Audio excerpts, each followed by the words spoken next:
গুমসহ নানা অপরাধে জড়িত থাকায় সাবেক প্রধানমন্ত্রী শেখ হাসিনার উপর যুক্তরাষ্ট্রের নিষেধাজ্ঞা আরোপের প্রশ্ন উঠেছে। গুমের ঘটনায় অন্তর্বর্তী সরকারের তদন্তের উদ্যোগকে স্বাগত জানানোর পাশাপাশি বিচার প্রক্রিয়া ন্যায় ও স্বচ্ছ রাখতে উৎসাহ দিয়েছে যুক্তরাষ্ট্র।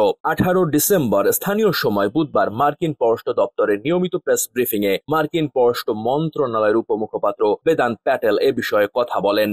ব্রিফিংয়ে এক সাংবাদিক সাবেক প্রধানমন্ত্রী শেখ হাসিনার গুম সংশ্লিষ্ট ও নিষেধাজ্ঞা নিয়ে প্রশ্ন করেন। তিনি বলেন, বাংলাদেশে তদন্ত কমিশনের রিপোর্ট উদ্ধৃত করে গুম নিয়ে রিপোর্ট প্রকাশ করেছে নিউ ইয়র্ক টাইমস। তদন্ত কমিশন গুমের ঘটনায় সাবেক প্রধানমন্ত্রী শেখ হাসিনার জড়িত থাকার প্রমাণ পেয়েছে। বাংলাদেশে গুমের ঘটনায় জড়িতদের বিরুদ্ধে যুক্তরাষ্ট্র এর আগে নিষেধাজ্ঞা আরোপ করেছে। এ বিষয় নিয়ে আপনার মন্তব্য কি? জবাবে বেদান্ত প্যাটেল বলেন, গত 2 দশকে শত শত বাংলাদেশিকে জোরপূর্বক গুম করা হয়েছে। এমন প্রতিবেদনে আমরা গভীরভাবে উদ্বিগ্ন। জোরপূর্বক গুম একটি গুরুতর মানবাধিকার লঙ্ঘন, যা ভুক্তভোগীদের অনির্দিষ্ট সময়ের জন্য আটক বা নিখোঁজ হওয়ার মতো ট্রমা বা মানসিক যন্ত্রণা দেয়। এটি তাদের পরিবারের উপর অনিশ্চয়তা ট্রমা সৃষ্টি করে। আমরা অন্তর্বর্তী সরকারের এই অপরাধের তদন্তের প্রচেষ্টাকে স্বাগত জানাই এবং ভুক্তভোগী ও তাদের পরিবারের সদস্যদের জন্য ন্যায় বিচার নিশ্চিতের জন্য ন্যায্য ও স্বচ্ছ প্রক্রিয়াকে উৎসাহিত করছি।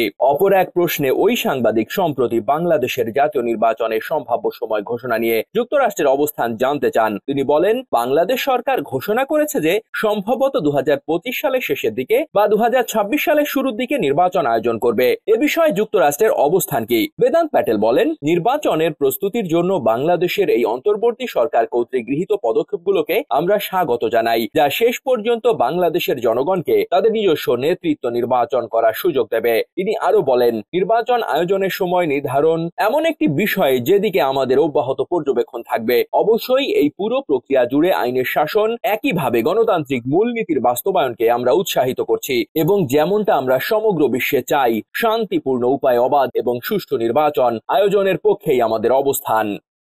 ডেস্ক রিপোর্ট, বার্তা বাজার।